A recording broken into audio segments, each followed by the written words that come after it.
I think this is one of the multi-billion-dollar trends that like you could be on right now. And I don't say that for hyperbole. Like literally, this is the window. The tech is just now finally good enough.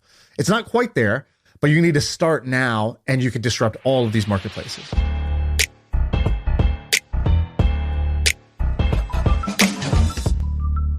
All right. I went out with Hasan last night for dinner. Can I tell you about it really quick? Do it. It was awesome. So he like admires you a lot. Do you know that? I admire him a lot. So you pronounce his name Minhaj or Minhaj? Minhaj, right? With an H? I think his name is actually pronounced Hasan Minhaj. And Hasan? Everybody calls him Hasan Minhaj because it sounds awesome. And it's like Nicki Minaj. Nicki Minaj. And so, you know, whatever. I don't know how strict he is on that.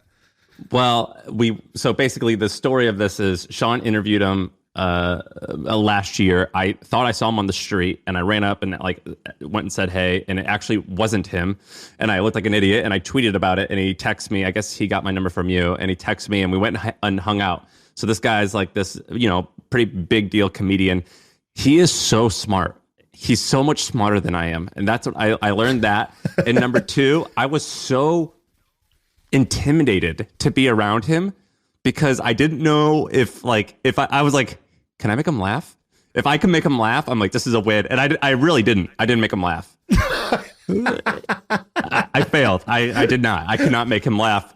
And he like showed me these books that he's reading, and I wanted to Google, like, I wanted to tweet this out, but I was too embarrassed. So maybe you could tell me, but I like Googled like books on how to be funny. Cause after I hung out with him, I was like, dude, this guy's got me in a trance. He could tell me about anything. He's so funny and good at storytelling. Like I'm so into it. And I was like, I want to figure out how to be funny. And I went on Amazon and I Googled like how to be funny or like how to be clever. And do you remember years ago when I wrote that article about this guy who games the Amazon Kindle system to rank really high and it's like shit books, but he like buys reviews? Right. Dude, it's like 6 of the top 10 on page 1 were all him. It's all this guy. I know the author. I know the guy's name. So it's all bullshit. Are there good books that I can read, you think, on how to be funny or how to be clever? Like, I felt like such a nerd. Like, I was going to tweet this out, but I'm going to look like the biggest virgin on earth. Just like, how do I, like, be clever in a conversation? Yeah, I don't know, dude. I feel like this is it's like a skill that's only passed down, like, you know, by hand. And it's only like trial by fire. Like, you have to, like, learn this when you're 12 and get good at, like, busting people's balls and, like, saying the funny thing in class. Like Theo Vaughn has this like hilarious, I know you like Theo too, so he has this hilarious story he tells. He goes, dude, I was in my like freshman, I remember the first time I realized I was funny as a comedian. He's like, it was my freshman year at college and I was going to school in Louisiana or whatever. He's like, and my professor said to our class, he was like, you know, look to your left, look to your right, you know, statistics will say that, you know, one of the 3 of you, 1 out of every 3 people are going to end up being like a child, whatever, molester or something like that. He goes, and I stood up and I just go, not it. He's like getting killed. And then he's like, that was the moment. And first of all, it's just a hilarious story. And secondly, I think there's some truth to like, you have these little moments where you get rewarded for being funny early on in life, and you're like, ooh, more of that. All right, how do I get more? That laugh I want more of that, and then you just keep doing it. Talent's real, but I think I think just like anything, like, you know, some people will never be able to dunk, but you definitely can improve. You can learn how to dribble better than before. For sure. Like, there's got to be a skill. There's definitely a skill here. You know, I think like the best are definitely just born better, but I can be good. I can be good at There's least. A YouTube video that you should watch. So I've gone down this rabbit hole, probably also after I met Hasan, and I was like, shit. He would tell me a story on the pod where he'd be talking, and I'm so into the story. I'm like, you know, what is it? Eating out the palm of his hand. And then he would ask me a question mid-story, and I'm like nodding, like I'm still listening, like it's a TV show. And then I didn't realize that he said something to me. Like he was telling some stories, like everybody's got that kid growing up. Like you had that kid. Who was it for you? And I was so enthralled by the story that I was just like, yes. And I realized that I was like, oh, he asked me for a name. And then I thought about who that would be. Because I said, now it said yes, that there is a kid. And he's like, who is it? And I was like, I can't remember any names growing up. I'm so into you that I've like forgotten who I am and my entire past. And so, that was what was happening when he was telling stories. But I asked him afterwards, and I think he gave me a YouTube video that was fun. That he's like, this is kind of interesting. So it's called Mark Normand, How to Write a Joke. And I think it's like an hour-long podcast. So it's the thing is called Writing a Joke with Mark Normand. And Mark Normand is a good joke writer. He's a funny comedian. Yeah, he's great. And this 1 hour thing, he like kind of breaks down some of the like mechanics of what makes something funny. And it's not like follow these 3 easy steps and you too can be funny. But it is like, oh, okay, I can see how this like if I consistently practice these mechanics, I can take something that's like not so funny and make it funnier repeatedly. And then like from there's storytelling and there's setups and there's like tagging jokes and there's other like things that you got to learn, obviously, if you want to do this well.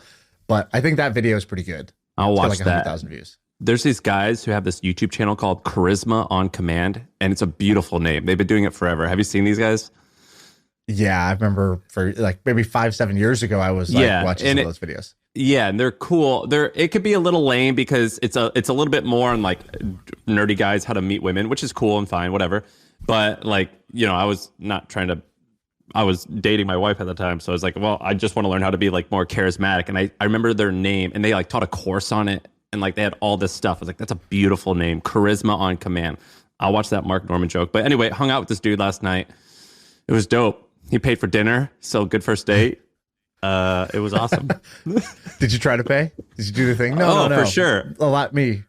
But what's funny is when I go to, he like this, we went to Gramercy Tavern and he likes that place, which is, I guess is like a fancy or kind of fancy place. And I was like, dude, you come here a lot? He goes, yeah, I love it. I go, I'm not even going to look at a menu, whatever you want to order for me. You just do it all.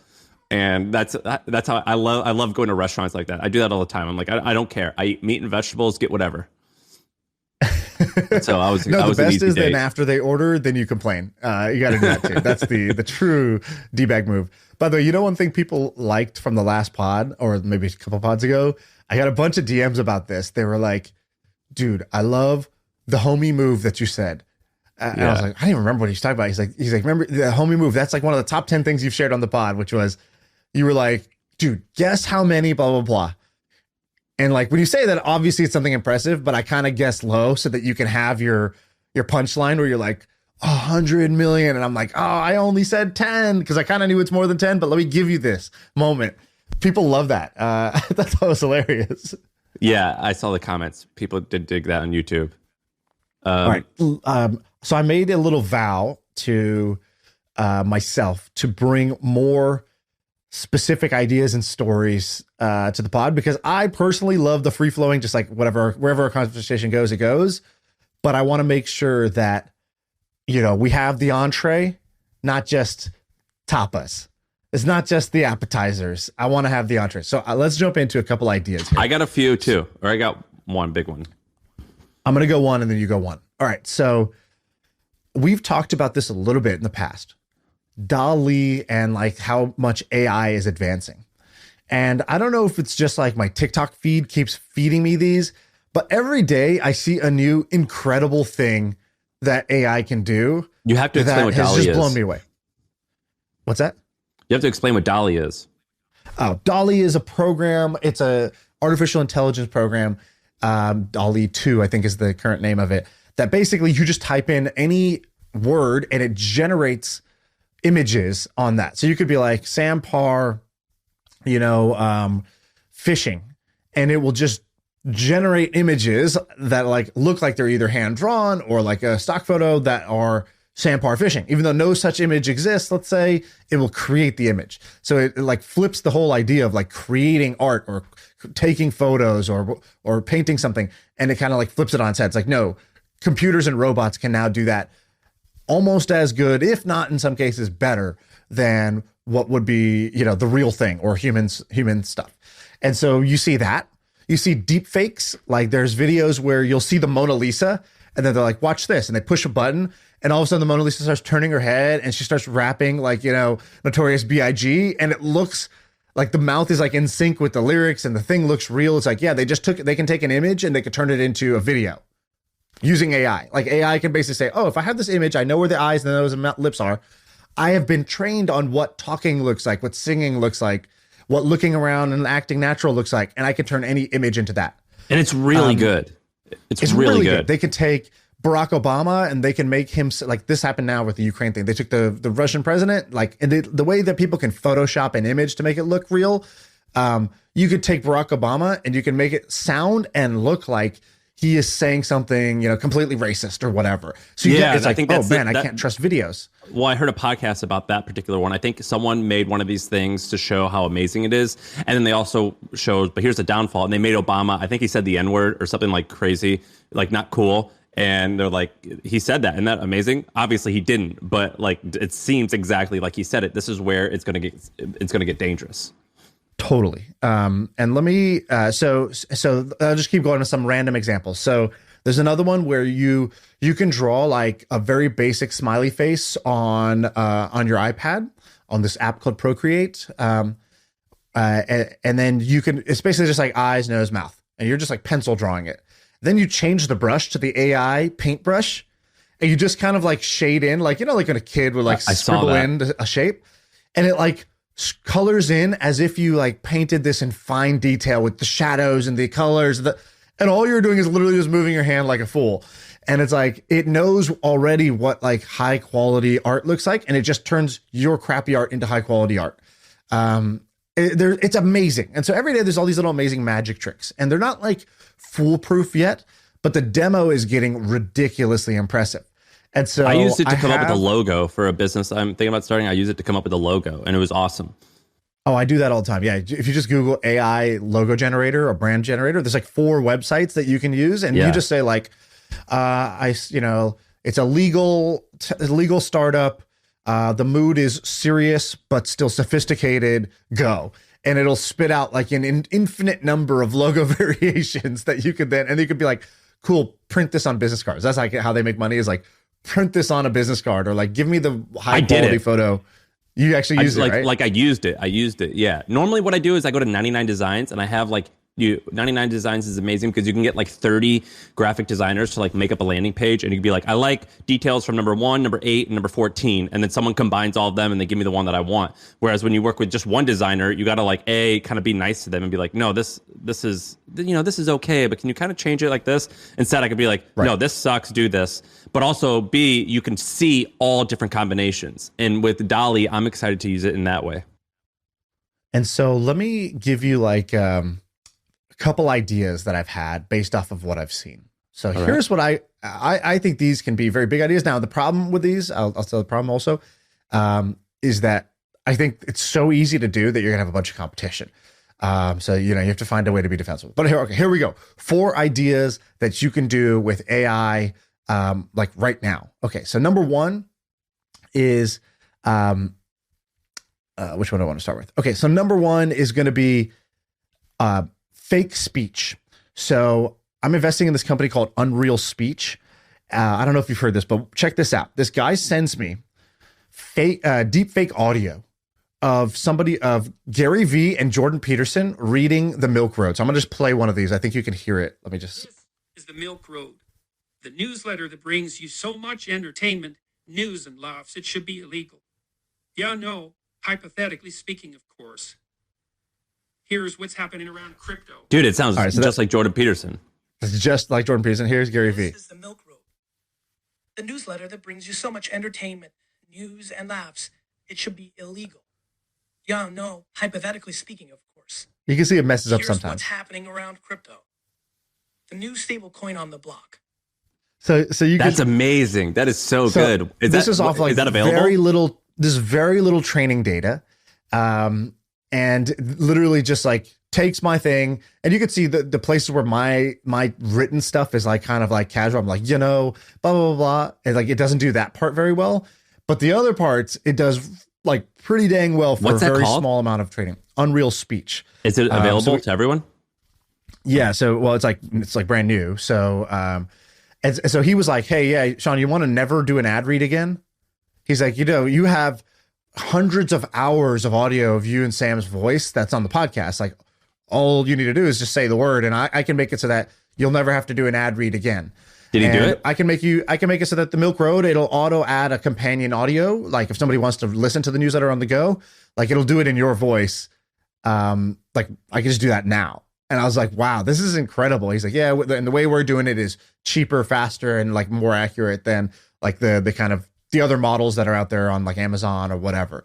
So it's like, dramatically cheaper to do, because this is a little bit expensive whenever you do this, because it's like machine learning, but the cost just keeps falling every year. And then there's techniques to make it even smaller.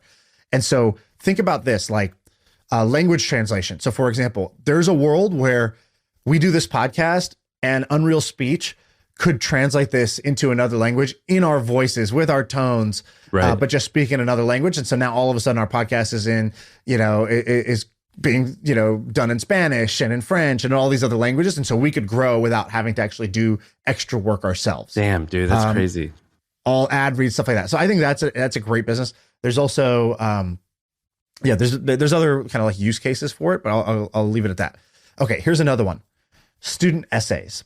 So I told you about that guy who made a thing called writelikeshaan.com, and it like, I like mentioned it in my email, and it like blew up. It like caused him to have like $1,000 bill on his servers. And he was like, oh shit. Like, this side project now is like a financial burden for me. But basically this guy trained AI to write like I do, and it was pretty damn good. And I shared an example last time, but this is not like, has nothing to do with me. It's just, you could take any corpus of text data. In this case, he just used my Twitter feed as like the corpus of text. It could train it to write like that. Well, there's one of the big things, like, I don't know if you remember growing up, but like you get assigned, you have to write an essay in school, and some people would pay other people to do it for them. Some people would go find one online and try to plagiarize it. Well, this is going to basically screw that whole thing up, because I'm going to be able to go on there and say, hey, write an essay about World War II and Germany's role in it, in the sophistication of a 10th grader. And it's just going to spit out a full essay, or like 1,000 versions of an essay. And I could just pick the one I like, and I could just edit it in like maybe 5 minutes to like get rid of any like crappy computer mess ups. Dude, this is wild. You remember Turnitin.com? The essay will be done. Did you have Turnitin.com? Like, it would help you, like if you submitted, you'd have to submit an essay. In high school, it happened. So I used to like, I had this website that like would give you free essays, and I would use them all the time. And like I don't know if most people do it, but a lot of people do it. And some people out there will think this is okay. A person, and a person did it, and it was awesome. And you like rewrite it a little bit. But then they came up with Turnitin.com, which ended up becoming like a huge company and sold for billions of dollars, I believe, where you would turn in your paper essay, but then you also had to submit an electronic copy. And it did a pretty good job of finding out if it was plagiarized. Frankly, I have no idea how it did it. And I don't actually think it's that sophisticated of technology, but they just sold to schools and they like trusted that it was legitimate. Because like if you just Google a phrase in quotations, you could see like where, you know what I mean? It's like not like that sophisticated of a thing, but like it would alert teachers like, okay, like 98% of this is copied from somewhere else. Right. But yeah, it ended up being the teacher doesn't business. want to like Google. The teacher doesn't want to Google everybody's thing. So yeah, that makes total sense. And that's exactly the case. I think you're going to have the creation of stuff, of content on the AI, auto-generated content. And then you're going to have the fact-checking side, the detection businesses also. Both are going to boom. You're going to have things that take a video and say, is this a deep fake or is this a real video? You're going to have another one that's like, is this a auto-generated content or did a human write this? Like, it's like the opposite of CAPTCHA. When you go to a website and it says, prove that you're a human, it's going to basically be like, prove this isn't a robot, is basically what you're going to have to do in order to trust that this person actually like did the work that's required for this. So I think that's going to be like on both sides, there's going to be businesses. I'll give you another area that's going to get totally disrupted. Print and patterns. So people talk about like using AI for stock photos, using AI for like auto-generated music. That's all going to happen too. But here's what I think is like more low key. Like when Patrick came on, he was talking about quilt businesses. So there's a huge market of just pattern making. So this is for all like clothing, blankets, curtains, whatever. Basically, patterns and prints are everywhere, in apparel and fashion. And so if you want to go and actually like make clothing, you will often use like websites that have large libraries of patterns and prints. What happens is today somebody hand draws each one of those. It's like, oh, this floral pattern or this, repeating pattern of, whatever. It could be like fire trucks for like, some kid thing or whatever. And then that person gets paid when you go buy that pattern. You buy it for whatever, $100, and now they get that as their like royalty stream. Well, this is all going to go AI, in my opinion. Somebody can compete with these because the sites that do this, they're worth hundreds of millions of dollars. These marketplaces that have the creators and they have the searchers. Yeah, we talked about one of them. I forget what it was called. I think it had gotten acquired by PE for like 400 million. Yeah, Flower something. Yeah, some flower. Flower Cloud or something. They what that's going to turn into is I'm going to go on there. I'm going to be like, cool, I'm making a galaxy. I want a galaxy themed repeating pattern. So I'm just going to write galaxy themed repeating pattern, and it's going to generate galaxy themed patterns. And then they will be able to charge 1/10 of what the other sites do because there's no human involved. And they'll just keep all of that revenue for themselves. So they will become the supply side of the market. So this is like, you can build $1 billion marketplace because you now don't have to worry about supply. It's what Uber's trying to do with self-driving cars, right? It's like, hey, we can make these rides way cheaper and we can make this whole system more efficient. We just got to get to self-driving. And Tesla's trying to do the same with the robotaxi. It's like the big idea in transportation is getting rid of the driver. The same thing is going to be the case with artists. It's like, we're going to get rid of the artists. We're going to not need somebody to do the photography, the videography, the music, the pattern making, the voiceover work. That's what Unreal Speech is, right? It's voiceover work. The essay writing, the 99 designs, every single one of those, they're either going to have to release this and kill their own supply side, or someone is going to come and do it and eat their lunch. I think this is one of the multi-billion-dollar trends that you could be on right now. And I don't say that for hyperbole. Like literally, this is the window. The tech is just now finally good enough. It's not quite there, but you need to start now and you could disrupt all of these marketplaces. Do you ever recognize stock image models on different websites? Yeah, there's this guy who's in The Bachelor who's a stock image. And he's in a bunch of funny, whatever, random kids Halloween costumes. It's there's that guy, and then you see him again on this hot sauce commercial. There's that guy, and he's just this generic smiling black guy, and it's they just reuse him everywhere. I saw the lady that was on the Google Analytics page. It was two ladies, and I saw one of them in public, and I went up and got a picture with her. And I saw her and I recognized her. And then there's this other lady that was on the Google Analytics page. It's a lot of times the same person. It's a racially ambiguous woman with curly hair. It's she could be Italian, she could be black, she could be Jewish, white, who knows? It just represents everyone. And I see this woman everywhere on all different websites. I used her a couple times. I love this lady. And I get sick of using the same pictures all the time. So for some of my projects, I've been using, if you can use DALL-E and you can use a couple other services, and they'll give you fake people. So I have a couple websites that have testimonials, and they're real testimonials, but I don't want to use the people's face because I didn't exactly ask them for. It was an email that they wrote me. You know what I mean? I didn't want to use their face because they didn't give me permission. But it's, who cares? It's just a sentence.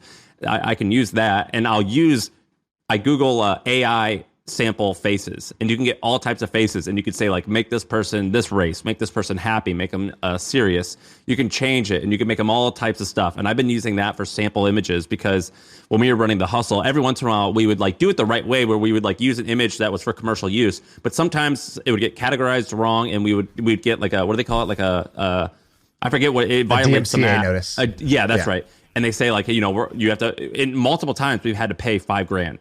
You just oh fuck, these guys they're gonna cause an issue. We just got to pay them $5,000 and they're gonna go away. But we're gonna get we're getting screwed here. But whatever, we got to do it. So I've been using them for stock images, so I don't have to worry about getting sued or get one of these cease and desist letters.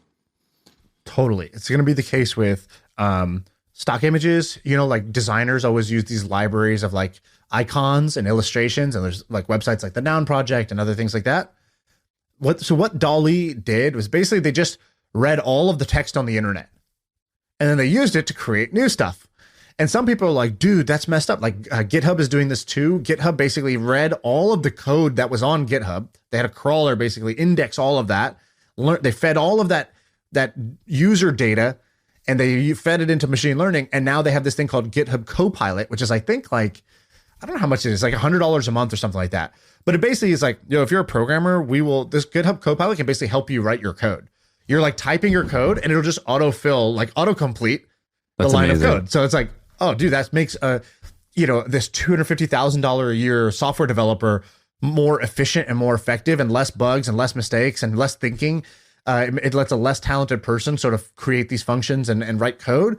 And it's like a no-brainer. Like GitHub Copilot is going to generate like hundreds of millions of dollars for GitHub.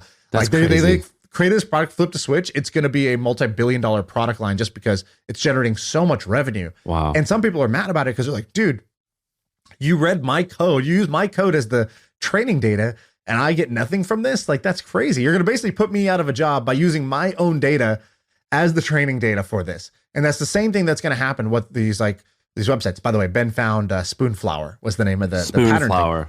So all you have to do if you're doing this is like, you're going to go and you're going to scrape and crawl Spoonflower. You're going to ingest all of the patterns with all of the tags. And then you're going to basically train a data set so that it says, okay, cool. This is what a pattern with X, Y, and Z keyword looks like. Great. Now you give me that keyword again. I can generate 500 new patterns from scratch. And Spoonflower is basically going to create its destroyer in that sense. Like, it is going to, the data from stuff that's already on the internet is what's going to destroy those services. And I say it kind of like, in a violent way, like destroy and all that stuff. But it is true. Like, these are going to be very competitive very quickly. And it's going to be like the same way that the chess programs like got really good really fast. And all of a sudden it's like, oh yeah, a human cannot beat a computer at chess or Genghis Go or Khan of poker at graphic some point. design. Yeah, exactly. Like, this thing is going to like enslave and pillage. It's going to go to your village. It's going to kill the men. It's going to marry all the women, and it's going to put the children to work. Like, that's what's going to happen with these AI marketplaces. That's my prediction. So Ben, go to this website I sent you in the chat. Can you share this? Sam, I think you've used this before too, but it's a cool one for people who don't know. It's thispersondoesnotexist.com. Yes, that's what I used. And so, like, look at this guy. That looks like you, Ben, kind of. I mean, just looks like a basic white dude. This guy, this looks like a AI is mugshot just on trolling. Dateline. It takes a quick picture of you from your webcam and it just makes someone like you. This is a dude this person does not exist. That's an AI composite of a face. So you can use this face anywhere in your website, copyright free, because nobody's going to be like, hey, dude, that's me.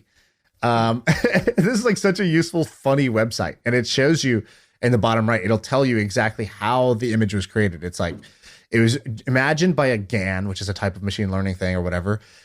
Here's how it works. You can use it yourself, blah, blah, blah. And watch this. You can use it for cats and horses and chemicals. It's like, this cat does not exist. And you can like click a cat and it'll like AI generate a cat. Yeah, this is amazing. I usually just take a screenshot of those and I use those on like different websites. And so yeah, those are three ideas. I think I said student essay generation, Unreal voices for voiceovers, and never having to do, basically turning your voice into a programmable asset, and then patterns and prints. And that's just like, that's not even saying some of the obvious ones that the other ones I mentioned, like stock. This is great. $1 million isn't cool. You know what's cool? $1 billion. All right, I have something for you. Have you heard of John Steinberg? Is he the guy who did Cheddar? Yeah, so listen to this story, and there's a reason why I'm telling you, but let me tell you the story. So basically, John Steinberg was the COO of BuzzFeed for a long time. I think when he joined BuzzFeed, it was like 20 people, so he wasn't quite the co-founder, but he worked his way up to be COO, and he was like the ad sales guy who became COO, and he kind of was like pushing it hard, and it was almost like a co-founder of BuzzFeed. And he's incredibly aggressive, very aggressive. And he started this thing years ago, like 8 years ago, or maybe 6 years ago, called Cheddar. And the whole shtick was that it was going to be a live TV station for Facebook Live. And when he launched it, we were just getting started. And he like messaged me. He goes, "Have we met yet?" Which was just an alpha, like just such an alpha way to like Hey, I forgot your name. It's like, dude, it's written. You just messaged me. Yeah. He was like, hey, Dave. I was like, dude, it says Sam right. We're on Facebook. I know he. Hey, sorry, I'm really bad with names and faces. Yeah. What? He goes, have we met yet? We should meet. That's what he said. And I go, okay, cool. He goes, I'm in San Francisco. What's your office? I'll come tomorrow. That's what he said. And I was like, all right, Clear your cool. calendar. Yeah. So I hang out with him. Nice guy, incredibly aggressive. Basically told me that like BuzzFeed was great, but he wanted to sell or something. Or I don't know if he said this or I read about it, but like he wanted an exit and it didn't happen. So like he was like, I'm just going to build this thing and I'm going to have an exit. And he's told me, he goes, what's going to happen is I'm going to raise a little bit of money, like $30 million. It's going to do pretty good. And then a big cable company is going to buy us because it's just going to be cheaper for them to buy us and to go make one of these cable, like a 24-hour news network on their own. And they're just going to buy us for like $200 or $300 million. And at the time, and even at the time they got bought, no one watched this thing. You would go into the Facebook Live and like there'd be like 20 people watching it at any given point. It was all on Facebook and like no one watched it. And I remember thinking like, this guy's crazy. This is not going to work. No one this is nonsense. This is a bad business. This is a bad company. And 2 years in, he told me, he goes, in year 2 or 3, we're going to get acquired for a couple $100 million. In year 3, I think he sold the business for $250 million. 100% called his shot. If you Google Cheddar To acquired, a cable company also. To a cable company. To like an Australian cable company that I never heard of. I think they're popular in New York. I think they have like a thing in New York too. And he sold it and he totally pulled it off and he completely disappeared. He fell off the map. Before he was like speaking at all these conferences, but he called his shot and he nailed it. And I remember talking to other guys who worked in the media industry and they're like, yeah, he told me the exact same thing. And he absolutely called this shot. And this guy is so aggressive, man. He's a shark. Not in a bad way, but like he just bulldozed through this. It just put so much intensity and energy and he pulled it off. But the reason I'm bringing this up, he did it. And another woman who we're friends with, Rebecca, I asked her how she got popular on YouTube. She's like, well, I just quit my job and I like worked 50 hours a week and I got up at 9 and I like worked till 7 and like I studied the data and I just treated it like a business and it like became popular. Now I make, 7 or 8 figures, whatever she makes a year and I'm rich and famous and whatever. It worked because I was talented and I worked hard and I treated it like a job. What I think is going to happen, and this is a little circle jerky because both you and I like Twitter. I think that very few people take Twitter seriously enough to do that. Like 5 or 8 years ago, we'd be like, Mr. Beast, you're going to like dedicate your life to YouTube? That's the stupidest thing ever. That won't work. Like, what are you doing? This is just a hobby. This is a joke. Now it's not funny. Like we all know that like that's real. You can become a YouTuber and, you can be like Mr. Beast and make hundreds of millions of dollars a year. You can become a TikToker and become like some of these other famous people and do all this crazy stuff. No one takes that seriously about Twitter where they think like, well, if you just like quit and like take this seriously and like build a following and like write interesting stuff. And I think in the next 2 or 3 years, we might see like a few empires be built on top of Twitter. And it sounds kind of silly now because like, oh, it's just these like stupid, like, Twitter threads of guys talking about X, Y, and Z and summarizing Wikipedia. And they're kind of right. But I think that there's going to be someone on Twitter that treats it kind of like Cheddar did. It's kind of like Mr. Beast. And they take it really seriously. And I think there's actually a huge opening and a huge gap in the market right now where very few people are taking it seriously. And it's incredibly easy to capitalize on this second right now. This is one of the more interesting things I feel like you said. I don't even think you normally think like this. I feel like this is this is not you say a lot of interesting stuff, but you usually fall into, I found this really interesting diamond in the rough. You're amazing at that. Another is, I see what these people are doing and let me break it down in simple terms. Like all they're doing is X. And sometimes you're like, this is a trend or an industry I see. This is different. This is something different. So I like that you're bringing this up. Let's break this down. So every Do you agree with me? At first, I think you tweeted this out and I was like, I don't really understand what he's talking. I didn't really understand it. Then you just explained it and I'm starting to come around on it. I'm like, oh wait, he's kind of right. Every big social media platform has like native stars. So yes, if you're, you're the president and you go on Twitter, you're going to get a bunch of followers. That's one thing. But basically, if you take every medium, so podcasting, you have Joe Rogan, you have then the people like Joe Rogan, you have the Caller Daddies, and you have like other Tim Ferriss, you have other people who like, they become stars on that platform. And they use that to build a pretty big empire, tens of millions, if not hundreds of millions that they can make off it. YouTube, obviously, there's YouTubers. TikTok has TikTok stars, people who were not famous on YouTube, but got famous on TikTok. Instagram also, right? There's Instagram models and Instagram like influencers that they were nobody and they became big on Instagram. Multi-billion-dollar companies. We're talking, Kardashians, Rihanna, like these like huge things. Well, I think Rihanna, Kardashians, they were big off of Instagram. They were big without it. Like Instagram also, and Instagram had turbocharged to them. But like there are other people that are, just Instagram. Like Instagram made them famous. Like Dan Bilzerian is a good example of right. this. Like he's not famous without Instagram. Then with Instagram, he becomes famous. And then now he does multiple platforms, right? By the end, everybody does multiple platforms. But you're really good at the medium. So like, for example, Dan Bilzerian takes photos of himself blowing up cars with hot girls like in bikinis. Guess what? Instagram is a visual, put one killer image on there and they're amazing at it. And so that worked really well there. You're kind of right. Who is that on Twitter? Who is a Twitter native star? I don't even know what that would be. Like, is there somebody who comes to mind? I mean, there's a few. Like, I would say, like, and I'm on Twitter 10 times a day. Like, how do I not know this? Like, you and I are like very miniature versions, but we haven't really I'm talking like Sahil is a bigger version. So our friend Sahil Bloom, Trung, who used to work for me, he is kind of like that. But, we're still talking like 500,000 followers. No one has really pushed it to where it's like, how do I get 10 or 20 million? How do I build a proper empire as opposed to a niche? Now, the difference is basically between everything you mentioned and Twitter is copy-based, text-based, whereas the other ones are visual-based. So I think there's one of two routes that's going to happen. You figure out how to add visuals to your thing, and videos don't usually do that well on Twitter, but pictures do.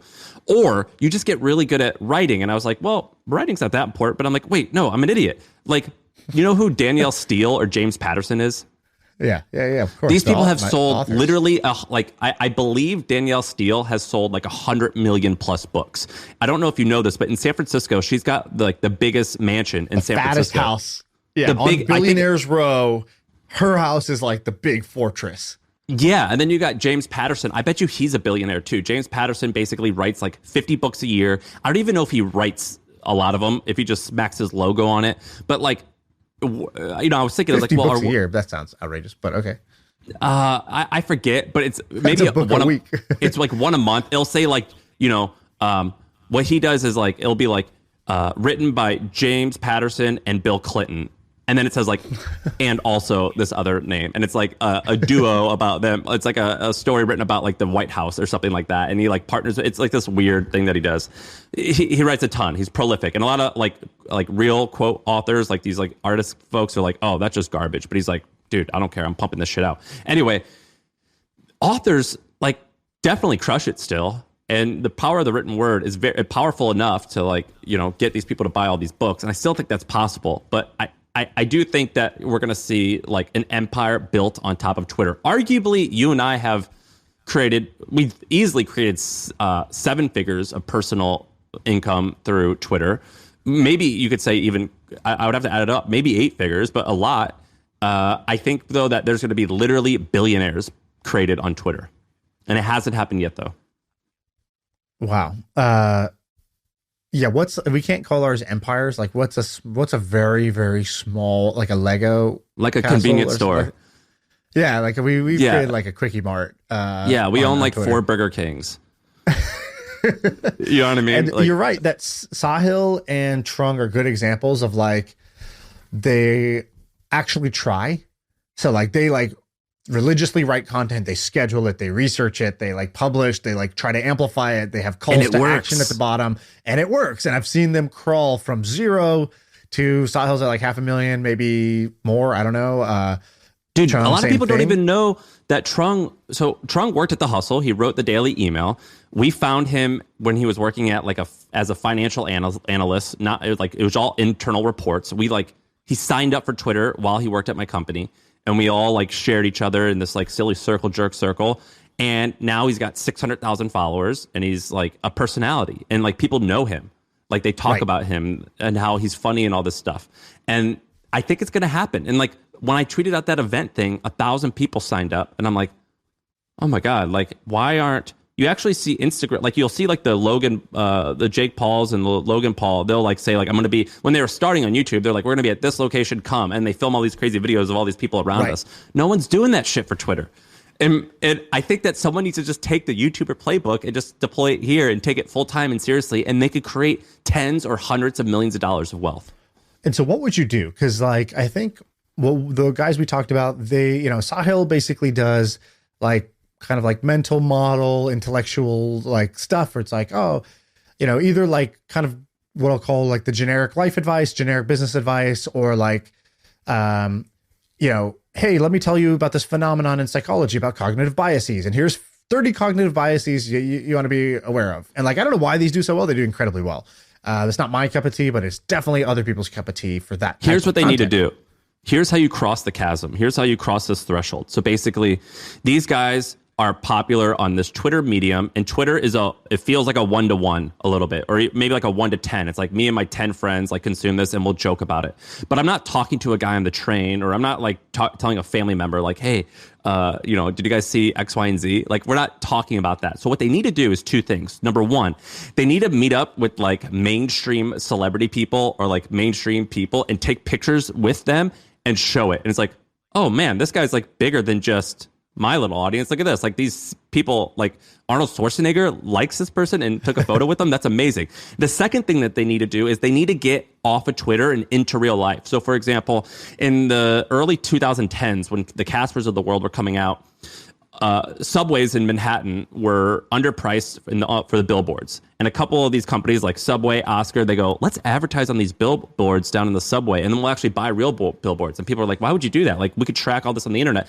And they're like, well, because if we get it out off of the internet, it's going to seem more than just an online thing, and it's going to feel more like a real tangible thing. You know, you're going to see like this ad next to like, you know, a Ford ad, and next to this thing, it's going to feel like this is actually a little bit more legitimate.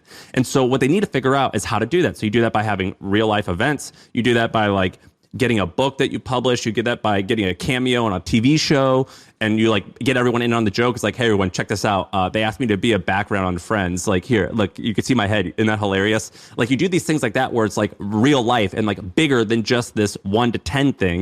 And then people start taking you seriously and realize that it creates FOMO and it creates social proof, and you start becoming actually culturally relevant. You know what I mean? And that's how you should do it. So you just like take pictures with you and celebrities, and then try to get in more in-person stuff so you're off of the internet. And I think that would work.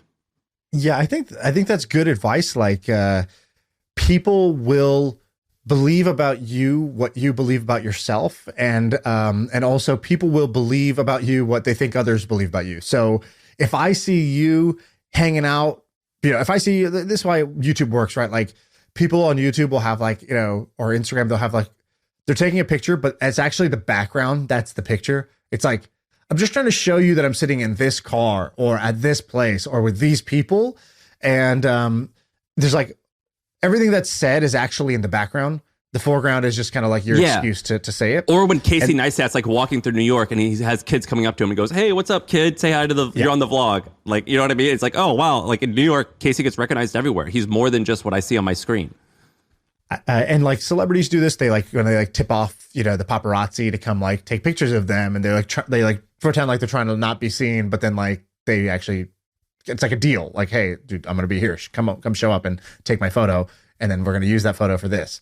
Or they'll like, you know, do stuff like that. So I think that's a thing. Like, I had a buddy who created he's got like an online e-commerce brand. They opened up their first store. The store's not going to do that many sales, but just showing that, hey, we opened our first store in New York. It's like kind of like, you know, wherever in New York, some like small place. And it's like, just that makes it feel like this brand is more trustworthy. It's more established. It's more legit. And then they had a bunch of friends, like 15 friends show up, and they were like doing a ribbon cutting ceremony. And the friends are all like, hey, wow, yeah, hey, question for you. Like, you know, like trying to pretend like they're the media. And like, if you zoomed out, it's like 10 people standing in a small cluster. Right. But like from the right angle, it looked like a mob was at the store. And again, it's like this perception creates some version of reality. So I definitely think that helps. I don't think that's enough to build the empire. I think you got to do two things. One, be in it for like the next 7 years. Like Mr. Beast and all these guys, they didn't start with like, you know, as big as they are. It takes like 5 to 7 years to build something like really truly massive. The second is I would stop trying to jump off Twitter and go to other places and be like, this is where the good shit is. I'm going to master this medium and this medium. Totally. Like, I'm going to make it work here. The third is I would do some of the stuff that just helps build fame in the first place. So I think having your lane or your niche helps because it'll attract people who are interested in that. Second, controversy or collabing with others, I think is going to work. And people don't do controversial stuff really on Twitter right now, but it should be like, oh my God, I called in to like this show and I got, you know how people used to call into Howard Stern and like get him to like say this crazy shit, like, check this out, got him. You know what I mean? Right. Well, some people do it and it works. Like there's a guy who's doing this with Zach Weinberg or something like that. Yeah, he's like hilarious. basically I love that guy. Built and sold like a $2 billion company in like the biotech space or some shit like that. But why does everybody know him? Because he's the guy who just will consistently shit on crypto. He just is challenging people to fights about crypto, and he's just trying to debate them in public and embarrass them. That is his whole shtick, and he's getting so much fame for dunking on people in crypto, and because there's a set of audience that likes to A, watch a fight, and B, that is anti-crypto, has some anti-crypto feelings, and they're like, he is their champion. You go debate people because I don't know if I would be able to. And so that's exactly how Ben Shapiro got famous too, by the way.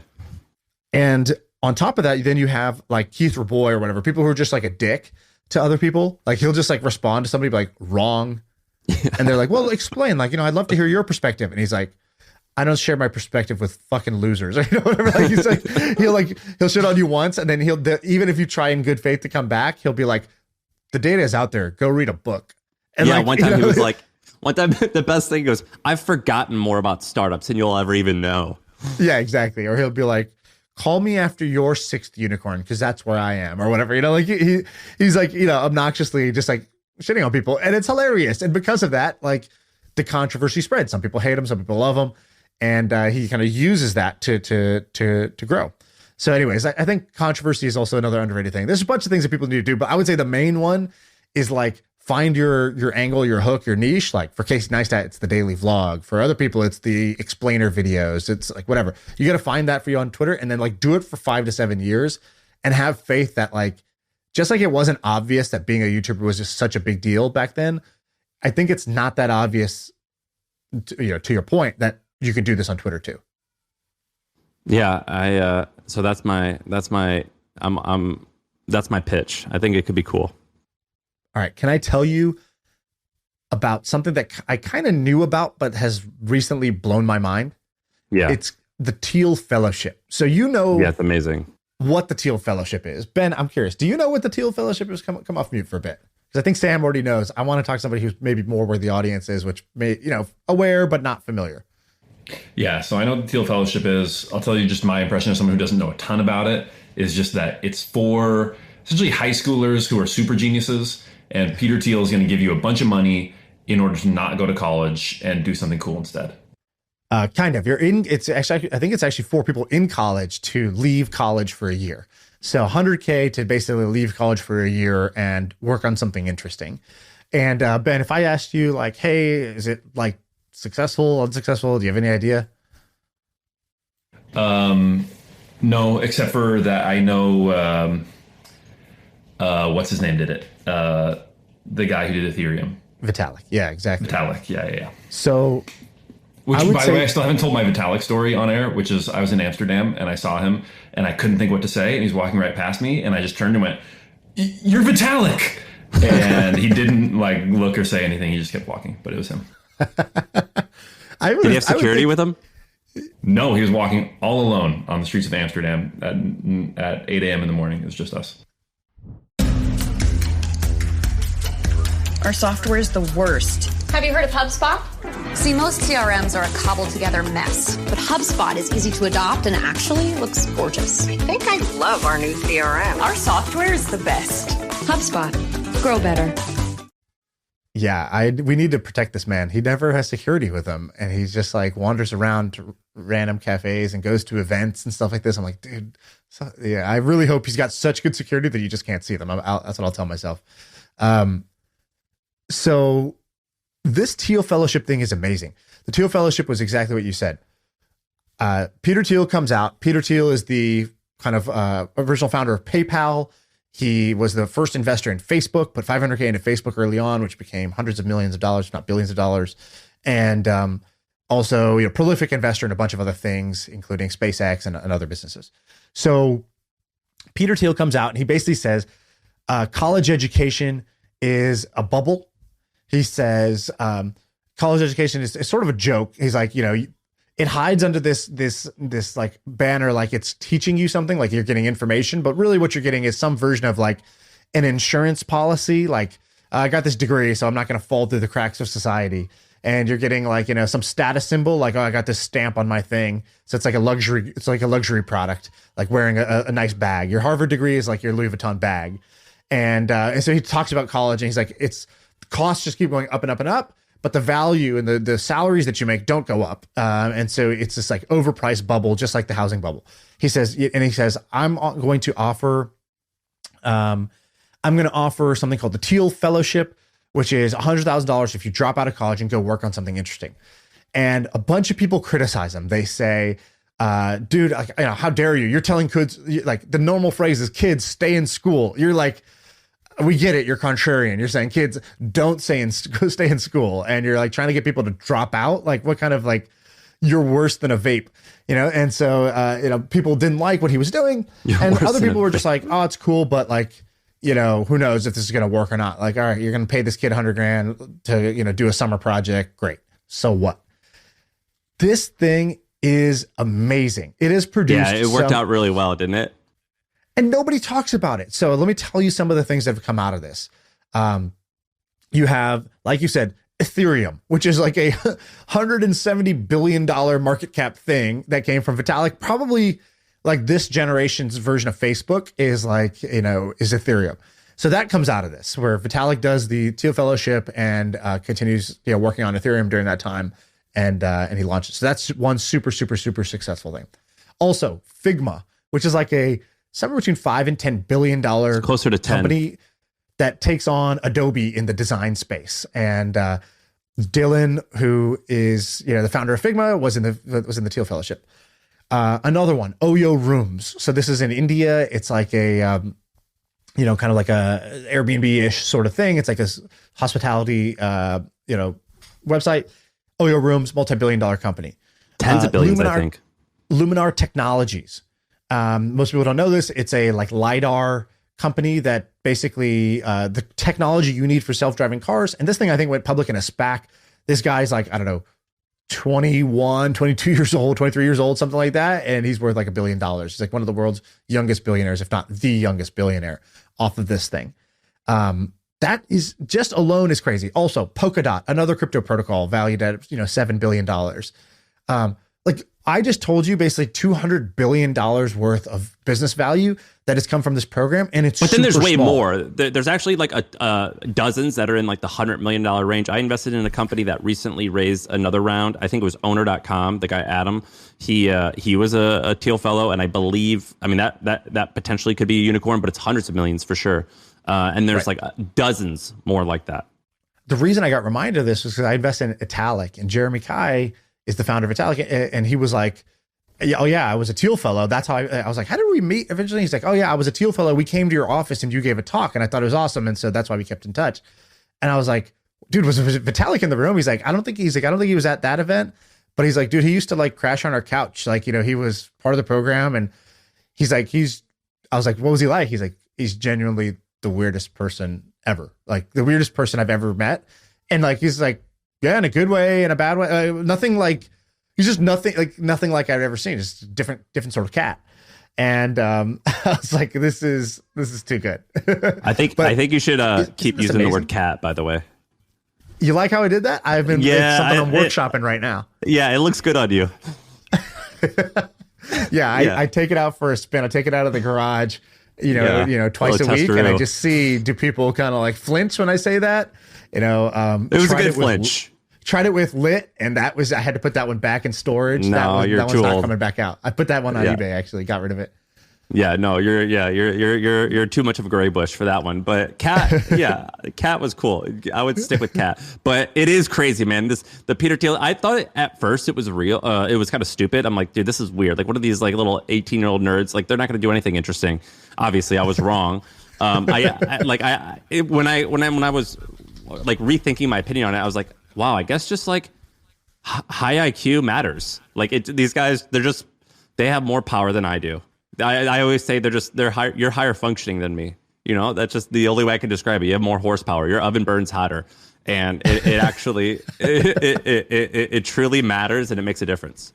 Your oven burns hotter is so good. Oh God, I love that. That was you know what I mean? They just got that. They got that totally.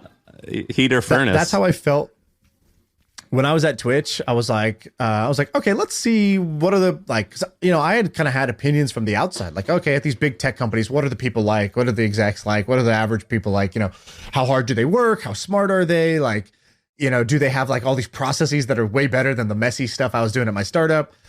And like, you know, for the most part, I would say it's kind of like, you know, I walked out a little cockier than I came in, and I came in pretty cocky. And that's what I was, you know, just sort of like, oh, okay. Like, you know, they don't have some magic, you know, processes, or the people aren't that much better, except like 2 or 3 people at the company. One of which was Emmett, who's the founder. You know, we would sit down, and there would be like, you know, data science would be presenting some report on like, you know, some trends. And I'm just sitting there trying to like, it's a 6-page memo. I'm trying to like stop yawning, because it's like, I'm just like, why do I keep yawning? I'm having this like, you know, reflex, and I'm reading this thing. I'm just trying to understand these charts. And like, you just hear this little click, and it's like someone's pen is down. And it's like, you know, if you're taking a math test, like, who's done with the test already? And it would be Emmett. He'd be like, pen's down. He'd be playing Hearthstone on his phone. And you're like, no, he must have already read this, or like, you know, he must just skim. And then they're like, all right, yeah, we're ready to start the discussion. And he would be like, so on page 3, you know, this chart, actually, I noticed that the axis is a little wrong, because, you know, if this was true, then this other chart on page 7 would show this. I'm like, what you know, what is happening? How is your brain processing this much information this quickly, and somehow always getting to like the heart of the issue? It's like, we all spent our time and energy like trying to parse out what's important. Like, he immediately got to what was important, and had the conclusion, and had like the follow-up question, and also identified why this paper wasn't very good in the first place. And once I saw the brain doing that, I was like, oh, okay, there's just some cars, you know, have more horsepower, like, or as you said, the oven burns a little hotter, and like his oven burns way hotter than mine. And I was like, oh, that's good to know. Like, because I have this thing I always say, I like to see what level 12 looks like. Like, what is, oh, that speaker system's a little too loud for me, but like, I want to know what volume on 12 even is. I want to feel, you know, my own chest, you know, like vibrating with the bass. And it's like, okay, I don't want to be somebody who never sees it. I want to see it. What was he like in like real life, like outside of work? Because have you ever seen some of these people interact in like normal like life? Like they, like I told you about one friend that's like intense, and he literally only owns 2 t-shirts, 1 pair of underwear, 1 pair of socks, and his laptop. That's like the only thing he owns, and he's worth hundreds of millions of dollars. And then like I know a bunch of these guys that are like this, and like for hobbies, they're just all in. And like, so if they're into like you know, like fucking their body or something, they've got like every gadget you could ever imagine, and they could tell you all about it. And or if they're into dieting, they've got like like my friend Jack, he's into supplements, and he's got literally $30,000 worth of supplements in a closet. And they'd be like, what's this do? What's this do? What's this do? And he just like tests everything.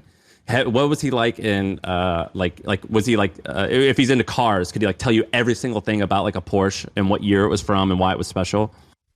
Yeah, yes. But before I tell you about him, I just read this thing that was like about Sergey Brin, the co-founder of Google. And it's like, oh, what is Sergey, like, you know, because he's in the news because of his wife and Elon and all that stuff. And some people are like, what is Sergey doing nowadays? Because I don't think he's at Google anymore. And it said over the last year or 2, he's become very into personal fitness. In fact, he has been trying to master several Olympic sports. And I was like, what? Dude, I don't know, man. I looked at this guy. What Olympic sport?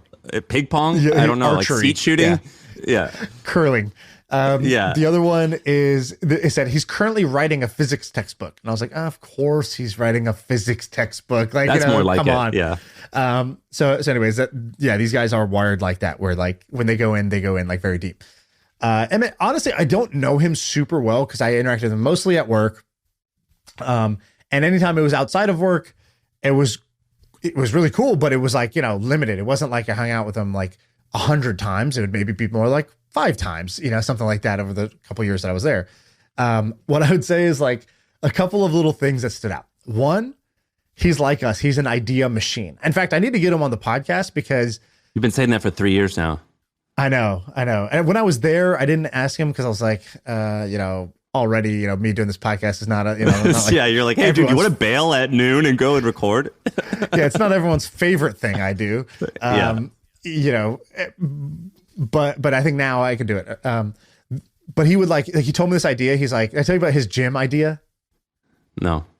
He's like gyms need to be made like video games. If I was going to leave Twitch, I might start this. A gym that's structured like a video game. So he's like, this is how it works.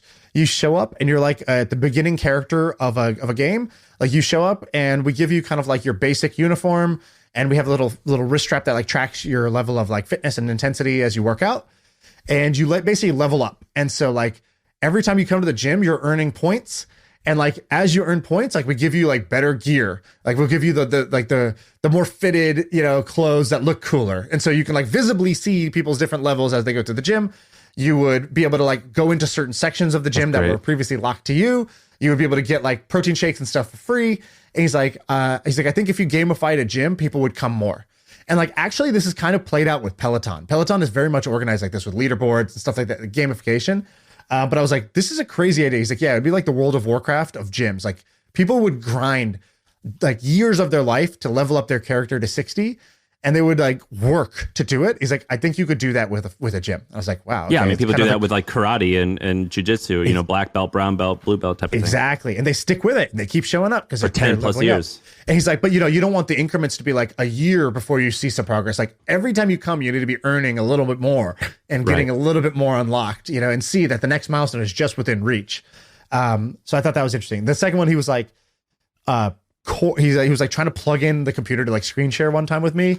Like normally these meetings are like set up by somebody else, but like if it's just you two, like, hey, you got to do it, plug it in. And he's like, these fucking cables. He's like, honestly, I think I could create like the Apple for like accessories, for computer accessories. He's like, just like the best connecting cables, the best cable management, the best plugs. He's like, look at this. It's like every office in the world has these. And look at how bad they look, how ugly they are, how poorly they function, really good idea. How confusing they are. He's like, I think you could just build like a really nicely designed cables and connectors and accessories company for every office in the country, and like people would pay for it. And I was like, like why do you think of these things? Like this is weird. And so that's what people say about you. He had a dozen ideas that were like this when I was there. All right, that's one thing that I noticed. We'll wrap this up real quick, but there's this famous story. So this guy named Chris Sacca was a popular investor and invested in Instagram and a bunch of other stuff in Uber, and he's supposed to be one of the best angel investors of all time. He told this story somewhere where he is in Tahoe or Truckee, where he has a home, and he's with his dad, and Travis Kalanick, right when he was about to start Uber, came over to just spend the weekend, a family vacation. And Travis and Chris Sacca's dad, Mr. Sacca, they start playing Wii tennis. And Travis is playing and the dad's playing, and they just like are being casual. And Travis was like, all right, you want to step it up? So he steps it up and he just crushes him. And he just beats this guy like so bad. And Mr. Sacco was like, what the hell, man? And Travis goes, I've got a surprise to show you. And he puts the Wii from his left hand into his right hand. He goes, I was playing left-handed the whole time. I'm actually right-handed. Let's really play. And Travis goes, all right, but I do have to tell you something. And they go to the ratings board, and he's number 2 in the whole world at Wii tennis. And Chris Sacca was like, right then and there, I realized I never want to compete against this guy because his drive and his hobby is winning. And he just proved that like in his free time of starting this company, he's just going to be number 1 in the world at Wii tennis just because he has to. And he just hustled my dad thinking that he was left-handed, and it worked perfectly. This guy is a winner. And that's why Chris Sacca said he invested in him. It's like, I just see his intensity in just walking around. Dude, 100% agree. Peter Thiel is the same way. He's like a master or grandmaster at chess, and like in the PayPal Mafia, which is now like the most successful entrepreneur group ever. I think several of them were like very, very high level chess players that have gone through that. That like we're in that thing. There's like something to the oven burns hotter that's like true for some of these people. It's a combination of intensity and capability.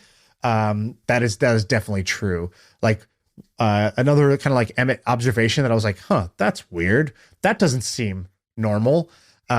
So I guess two little ones. One was, I was like, what do you do for fun? Like, what do you, when you hang out, like, what are you doing?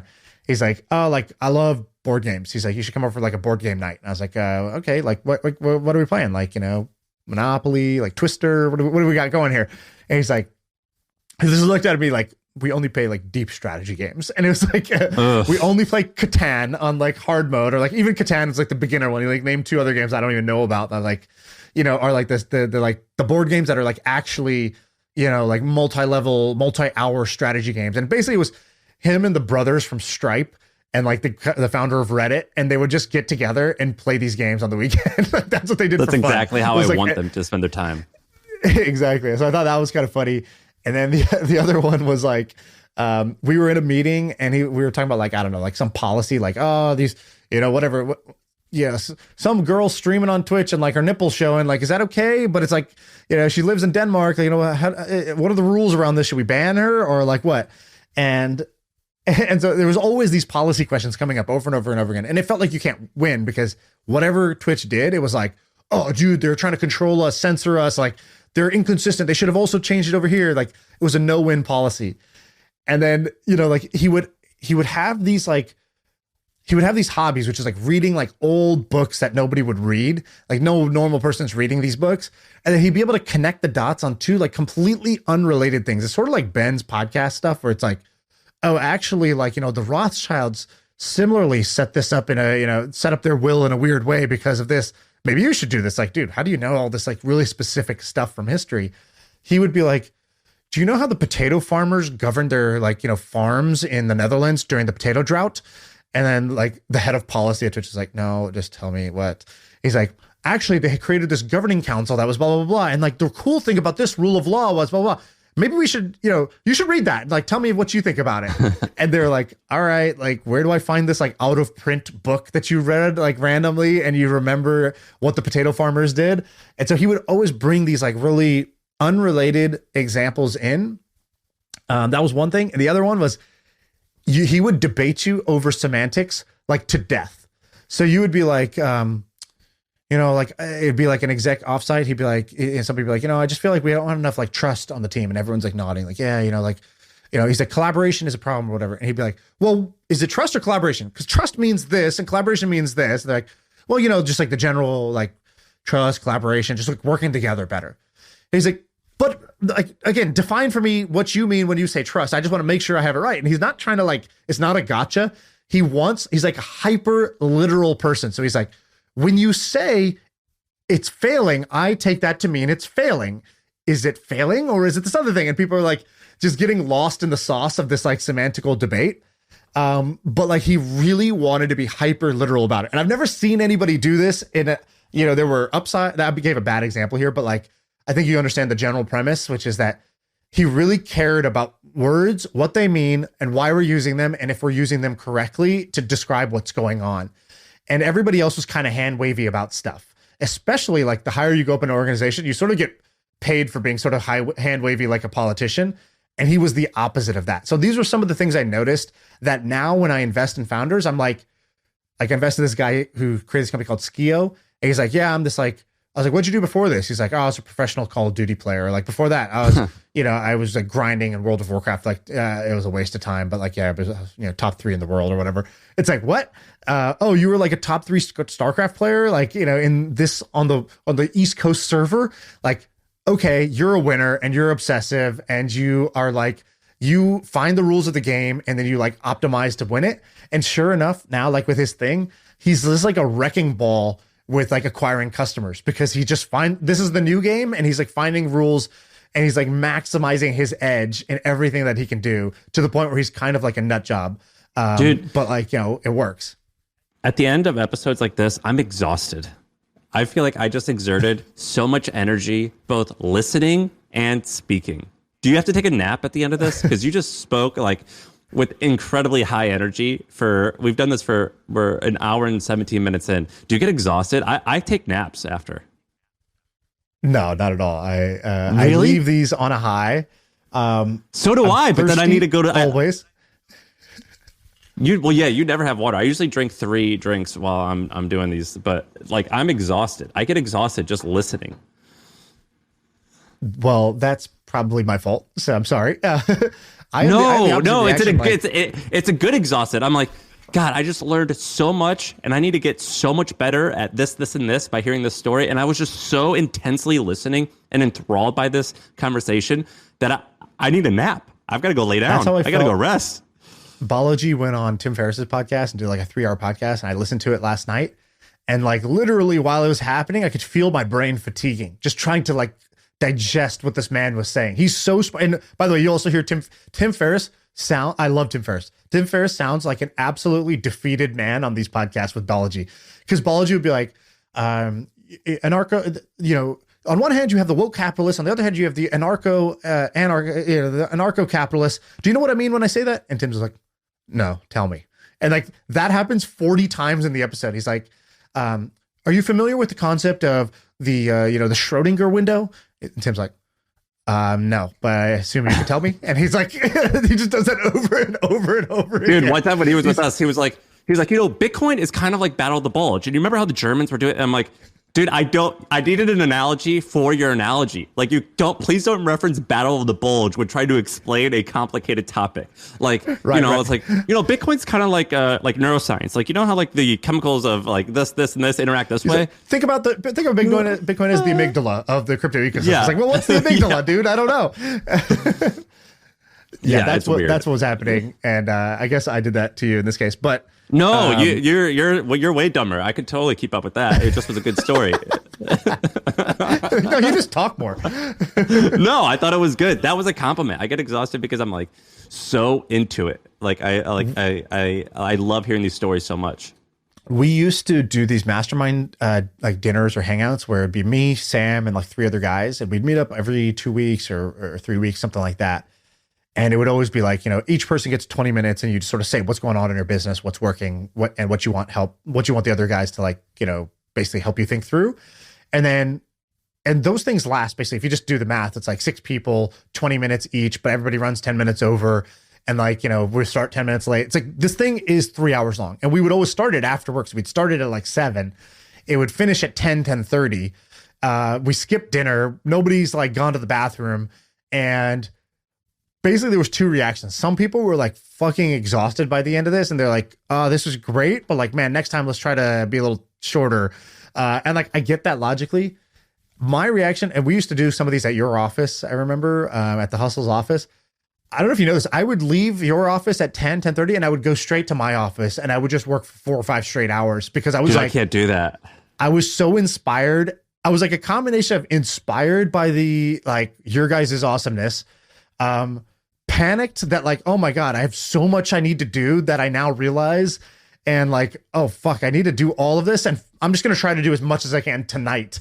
And like, it was a combination of like enthusiasm and like feeling overwhelmed by like the amount of potential and ideas and like stuff I could be doing to make our stuff grow more. No, I got to go like drink Gatorade and take a power nap.